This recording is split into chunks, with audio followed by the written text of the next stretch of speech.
गिने सांसद चंद्रशेखर आजाद ने बोला कि देश की सबसे बड़ी शिक्षा संस्थानों में से एक केंद्रीय विद्यालय संगठन केवीएस की आज की जातिवादी सोच गहराइयों से जड़ें जमाए हुए हैं। यह संस्थानिक भेदभाव में केवल संविधान की आत्मा के विरुद्ध है, बल्कि सामाजिक न्याय और समान अवसर की भावना का कभी घोर उल्लंघन है। केंद्रीय विद्यालय संगठन केवीएस नई दिल्ली द्वारा प्राचार्य पद हेतु सीधी भर्ती 2022 में आरक्षित वर्गों के साथ किया गया सुनिश्चित भेदभाव न केवल सामाजिक न्याय की मूल भावना के खिलाफ है, बल्कि संविधान निर्माता यानी कि भारतीय संविधान में निहित समानता, आरक्षण और प्रतिनिधित्व से जुड़े प्रावधानों का स्पष्ट उल्लंघन भी आंकड़े खुद बोलते हैं।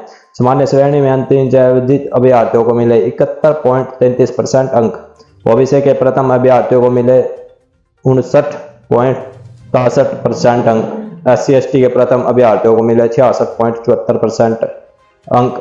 ये अंतर बताता है कि संस्थान में जानबूझकर कम अंक दिखाकर बहुजन वर्ग के प्रतिभागी युवाओं को सामान्य मेरिट से सोच समझकर बाहर कर दिया जाता है। यही नहीं, केवीएस में लिखित परीक्षा के अंक आज तक सार्वजनिक नहीं किए गए। आरटीआई के जवाब के वेबसाइट पर डालते का झूठा भरोसा दिया गया, लेकिन महीने बाद भी अंधेरा कायम है। साक्षरता और श्रेणी को कैटेगरी वाइज करना खुद एक प्रमाण है कि प्रक्रिया मनमानी और पक्षपातपूर्ण थी। अन्य भेदभाव निम्न है।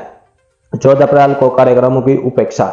हर वर्ष 14 नवंबर बाल दिवस, 2 अक्टूबर गांधी जयंती और अन्य अवसरों पर विद्यालयों में महापुरुषों के चित्र पर पुष्प अर्पित और कार्यक्रम आयोजित किए जाते हैं, परंतु 14 अप्रैल भारतीय संविधान के निर्माता, आधुनिक भारत के शिल्पकार एवं शोषित वंचित महिलाओं के मुक्तिदाता, ज्ञान के प्रतीक विश्व रत्न परम पूज्य बाबा साहब डॉक्टर अम्बेडकर जी की जयंती पर किसी भी प्रकार का औपचारिक कार्यक्रम नहीं किया गया। यह संविधान निर्माता के साथ संस्थागत उपेक्षा है। 26 नवंबर संविधान दिवस की उपेक्षा। 26 जनवरी गणतंत्र दिवस की अन्य महापुरुषों को सम्मानित किया जाता है, परंतु संविधान निर्माता परम पूज्य बाबा साहब अम्बेडकर के चित्र पर पुष्प अर्पित से नहीं अर्पित की जाती। इसी प्रकार 26 नवंबर संविधान दिवस पर भी केंद्रीय विद्यालयों में औपचारिक आयोजन का अभाव है, जो बेहद चिंताजनक है। व्यापक जन समस्या। पहला, मेडिकल सुविधा की कटौती। पूर्व में केंद्रीय विद्यालय संगठन केवीएस के कर्मचारी की सूचीबद्ध निजी अस्पतालों एवं सरकारी अस्पतालों दोनों में चिकित्सा सुविधा प्राप्त थी, परंतु हाल ही में यह सुविधा केवल सरकारी अस्पतालों तक सीमित कर दी गई है, जिसमें कर्मचारी और उनके परिवार को गंभीर कठिनाई का सामना करना पड़ रहा है। यह सुविधा पूर्व बहाल की जानी चाहिए। दूसरा, हाफ पे लीव की बाध्यता। केवीएस कर्मचारियों को बीमारी की स्थिति में हाफ पे लीव की जाती थी, जिससे वेतन में कटौती होती थी। यह व्यवस्था न्यायपूर्ण है। इसके स्थान पर बिना वेतन कटौती के मेडिकल लीव की व्यवस्था की जाए, ताकि कर्मचारी सम्मानपूर्ण व स्वस्थ हो सके। हम माई गवर्नमेंट इंडिया और केंद्रीय विद्यालय संगठन से स्पष्ट और ठोस मांग करते हैं।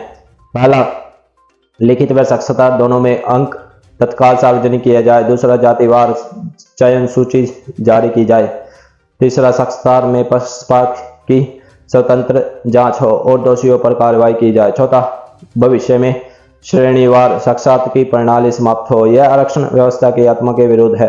पांचवा, केवीएस कर्मचारियों को मेडिकल सुविधा पहले ही तरह सूचीबद्ध प्राइवेट अस्पतालों में भी बहाल की जाए। छठा, हाफ पे लीव के स्थान पर मेडिकल लीव का विकल्प दिया जाए। कर्मचारियों को सेहत और गरिमा से समझौता नहीं चलेगा। सातवां, 14 अप्रैल बाबा साहब डॉक्टर अम्बेडकर की जयंती और 26 नवंबर संविधान दिवस के केंद्रीय विद्यालयों में अनिवार्य रूप से कार्यक्रम आयोजित किए जाए, जैसे 2 अक्टूबर 14 अक्टूबर को होते हैं। बाबा साहब को नजरअंदाज करना संविधान की आत्मा की गद्दारी है। तो आप देख पा रहे हैं चंद्रशेखर आजाद ने कर डाली बड़ी मांग। आप इस बारे में क्या सोचते हैं? अपनी राय कमेंट में जरूर दे साथियों।